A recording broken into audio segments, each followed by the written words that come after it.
اور بلند کیا بعضہم بعض کو درجات درجوں میں، اور بعض کو فضیلتوں میں بلندی عطا فرمائی۔ وآتینا اور عطا کیا ہم نے عیسی ابن مریم البینات مریم کے بیٹے عیسیٰ علیہ السلام کو روشن دلائل کھلے موجودات، وَأَيَّدْنَاهُ اور ہم نے مدد کی، وَأَيَّد اور ہم نے مدد کی نا اس کی، أَيَّدْنَاهُ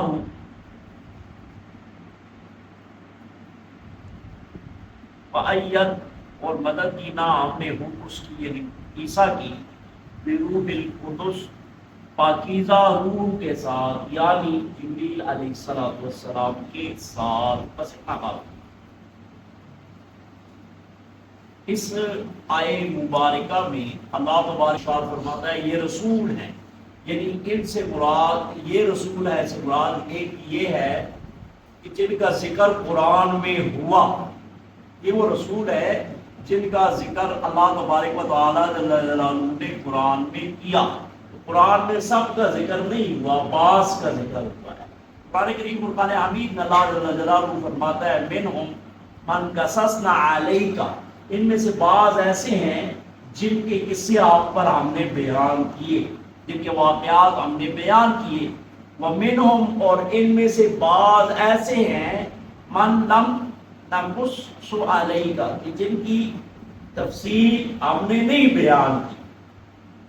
تو اس سے مراد تلک الرسل سے مراد وہ رسول جن کا ذکر قرآن میں ہوا ایک، یا پھر اس سے مراد وہ ہیں کہ حضور علیہ السلام کے علم مبارک میں، یعنی کچھ کا ذکر قرآن میں ہے کچھ کا نہیں ہے، لیکن اللہ تعالیٰ نے اپنے حبیب کو سارے نبیوں کا علم عطا فرمایا ہے۔ قرآن کے دوسرے مقام پر اللہ تعالیٰ فرماتا ہے وَكُلًّا نَقُصُّ عَلَيْكَ مِنْ أَنْبَاءِ الرُّسُلِ، ہم نے تمام رسولوں کی خبریں آپ کو بیان کر دی۔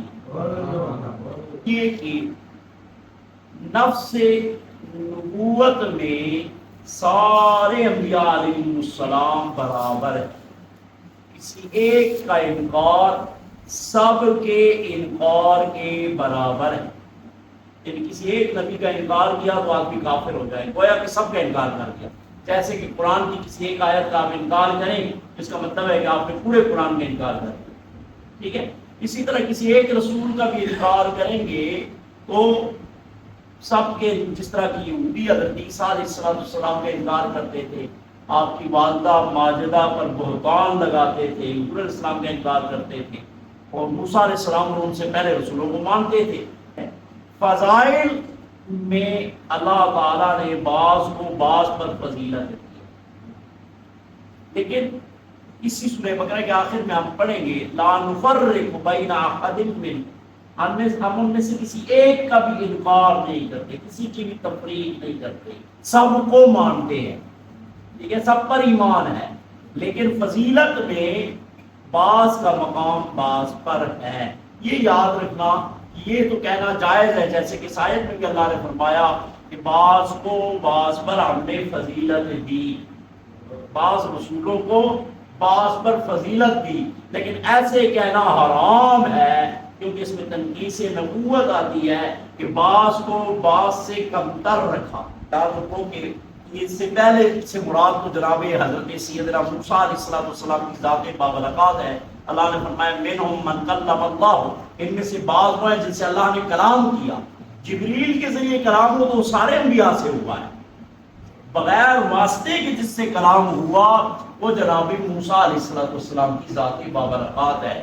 من کلم اللہ سے مراد جناب موسیٰ علیہ السلام کی ذات بابرکات، وآتینا عیسی ابن مریم البینات، اس سے مراد جناب عیسیٰ علیہ السلام ہے، کیونکہ مدینہ منورہ میں دو نبیوں کی امتیں پیش تھیں، اور جب قرآن نازل ہو رہا تھا تو دو ہی ایسی امتیں تھیں جن کے پاس کتاب تھی، اور کتاب کے کچھ نہ کچھ علوم تھے، نبوت کو ماننے والے تھے۔ بیان میں ورفع بعضهم درجات سے مراد حضور پاک صلی اللہ تعالی علیہ وآلہ وسلم کی ذات بابرکات۔ کہ بعض کے درجوں کو بلند کیا.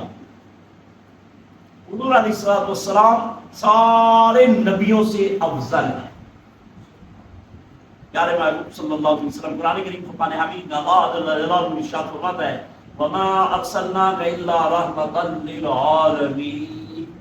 ہم نے آپ کو سارے جہانوں کے لیے رحمت بنا کر بھیجا. کن جہانوں کے لیے؟ جن کے لیے اللہ تعالیٰ الحمدللہ رب العالمین، جہاں جہاں وہ رب ہے وہاں وہاں اس نے اپنے پیارے محبوب کو رحمت للعالمین بنا. تو آدم سے لے کر عیسیٰ تک تمام انبیاء کا رب کون ہے؟ اللہ ہے. تو ان کے لیے بھی پھر حضور رحمت ہے، فرشتوں کے لیے بھی حضور رحمت ہے، سب کے لیے.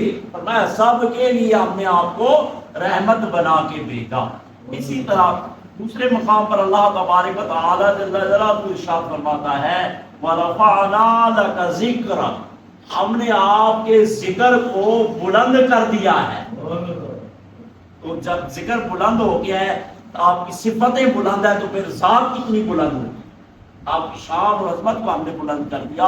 دیکھو کلمہ مبارکہ میں، التحیات میں، آذان میں، بلکہ جہاں بھی اللہ کا نام لیں گے وہاں ساتھ مصطفیٰ کا نام لیں گے. کیا آپ کا خاصہ ہے. رب نے حضور کی اطاعت کو اپنی اطاعت فرمایا وَمَن يُطِعِ الرَّسُولَ فَقَدْ أَطَاعَ اللَّهَ، جس نے رسول کی اطاعت کی اس نے اللہ کی اطاعت کی. یعنی رسول کا مقام ہے، رسول کی شان ہے. اسی طرح دوسرے مقام پر فرمایا ان الذین یبایعونک انما یبایعون اللہ، کہ جو آپ سے بیعت کرتے ہیں وہ اللہ تعالیٰ سے بیعت کرتے ہیں. دوسرے مقام پر اللہ تبارک و تعالیٰ جل جلالہ نے ارشاد فرمایا یاد اللہ فوق ایدیہم، تمہارے ہاتھوں پر اللہ کا ہاتھ ہے. بیت الرضوان کے موقع پر حضور علیہ السلام نے صحابہ سے بیعت لی، صحابہ کے ہاتھوں پر حضور کا ہاتھ تھا. اللہ فرماتا ہے نہیں، یہ میرا ہاتھ. اب تعالیٰ کرے کہ پیارے محبوب صلی اللہ علیہ وآلہ وسلم کی کیا شان و عظمت ہے. اسی طرح اللہ تعالیٰ نے آپ کی خوشی اور آپ کی رضا کو اپنی رضا قرار دیا، بلکہ خود فرمایا فَلَنُوَلِّيَنَّكَ قِبْلَةً تَرْضَاهَا. آپ نے دوسرے پارے کے شروع میں پڑھا کہ اس قبلے کی طرف مڑ جا جس پہ تو راضی ہے، جس کو تو پسند کرتا ہے. یعنی حضور کی رضا کو اللہ رب العالمین فرماتا ہے اس قبلے کی طرف پھر جا جس پہ تو راضی ہے، جو تو چاہتا ہے. اسی طرح دوسرے مقام پر اللہ تعالیٰ نے فرمایا وَلَسَوْفَ يُؤْتِيكَ، تیرا رب تجھے عطا اتنا عطا کرے گا، رب کا فترضا کہ تو راضی ہو جائے، فترضا کہ تو راضی ہو. ایک دوسرا قرآن کریم فرقان حمید میں اللہ رب العالمین نے جناب آدم سے لے کر عیسیٰ تک تمام انبیاء علیہ السلام کے اسماء مبارکہ کے ساتھ ان سے خطاب فرمایا یا ابراہیم، یا آدم، یا موسیٰ، یا عیسیٰ. پورے قرآن میں پیارے محبوب کا اللہ تعالیٰ نے یا محمد کہہ کے نہیں پکارا. وہ پکار سکتا ہے، وہ مالک ہے، خالق ہے، رب ہے، لیکن اپنے پیارے محبوب کو یا ایھا النبی، یا ایھا الرسول، یا ایھا المزمل، یا ایھا المدثر، پورے قرآن میں ایک بار بھی نہیں اللہ تعالیٰ نے اپنے حبیب کو نام سے پکارا. 4 مقام پر محمد آیا ہے علیہ وسلم، لیکن وہاں حضور کو پکارا نہیں گیا بلکہ تعریف کی گئی ہے. فرمایا ما قال محمد ابا احد من الرجال، محمد تم مردوں میں سے کسی کے باپ نہیں ہے، محمد الرسول اللہ، محمد اللہ کے رسول ہے. وما محمد الا رسول، نہیں ہے محمد مگر اللہ کے رسول. یعنی اللہ تعالیٰ نے قرآن میں حضور کا نام آپ کی تعریف کے لیے لیا. اسی طرح آدم سے لے کر عیسیٰ علیہ السلام تک تمام انبیاء علیہ السلام کو اکثر کو معجزات عطا ہوئے ہیں، کسی کو کم کسی کو زیادہ، اور ان میں سب سے زیادہ معجزات جناب موسیٰ علیہ السلام کو عطا ہوئے، اور جن کی تعداد 9 ہے، جن کی تعداد 9 ہیں. اور وہ سارے معجزات بھی اور دیگر انبیاء کے معجزات بھی اس وقت ہمارے لیے صرف قرآن کی آیات ہیں یا قصے ہیں کہ موسیٰ علیہ السلام کا ایسا معجزہ تھا، فلاں عیسیٰ علیہ السلام کا ایسا معجزہ تھا، فلاں کا ایسا معجزہ تھا. قصوں کے طور پر ہم بیان کرتے ہیں. لیکن پیارے محبوب صلی اللہ علیہ وآلہ وسلم پر اللہ نے قرآن نازل فرمایا، اس کی ہر آیت حضور کا معجزہ ہے. اور یہ قصہ نہیں ہے، قرآن تک آج تک حضور کے زمانے سے لے کر آج تک اور قیامت تک ساتھ ساتھ چیلنج بھی کر رہا ہے. کوئی ہے اس کی طرح لے آئے، کوئی ہے کہ اس کی طرح ایک صورت لے آئے، کوئی ایک آیت لے آئے، نہیں لا سکتا. اور حضور علیہ السلام سراپا معجزات ہیں. آپ کا کان مبارک معجزہ ہے، آپ کے بال مبارک معجزہ ہے، آپ کے ناخن مبارک معجزہ ہے، آپ کے وجود مبارک کا ہر حصہ جو ہے وہ معجزہ ہے. پھر حضور علیہ السلام دیگر انبیاء نے حضرت موسیٰ علیہ السلام نے پتھر پہ عصا مارا، پانی نکلا. یہ معجزہ ہے موسیٰ علیہ السلام کا. جناب پیارے محبوب صلی اللہ تعالیٰ علیہ وآلہ وسلم نے اپنی انگلیوں سے چشمے جاری کر دیے. یہ بڑا پتھر جن سے زمین سے ہے، زمین ہی پہ پڑا ہوا تھا. جناب موسیٰ نے عصا مارا، 12 چشمے نکلے. ٹھیک ہے. پیارے محبوب صلی اللہ علیہ وسلم نے ایک پیالے میں تھوڑا سا پانی تھا، اس میں اپنی انگلیاں ایسے ڈبوئیں، سارے صحابہ نے بھی پی لیا، اونٹوں گھوڑوں نے بھی پی لیا، مشکیزیں بھی بھر لیے، وضو غسل بھی کر لیے. اس ایک پیالے سے وہ چشمے کی طرح ابل رہا تھا، نیچے برتن پکڑ رہے تھے اور بھر رہے.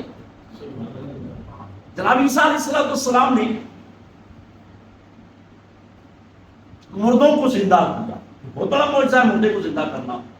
لیکن پیارے محبوب صلی اللہ تعالیٰ علیہ وآلہ وسلم نے پتھروں کو زندہ کر کے کلمے پڑھائے، درختوں سے گفتگو کی. جناب عیسیٰ علیہ السلام نے مردے زندہ کیے. جناب عیسیٰ علیہ السلام چوتھے آسمان پہ گئے، زندہ گئے. پیارے محبوب صلی اللہ علیہ وسلم عرش معلیٰ پہ گئے. یعنی معجزات ان کے بھی کم نہیں ہیں، لیکن حضور کے معجزات ان سے بھی افضل ہے.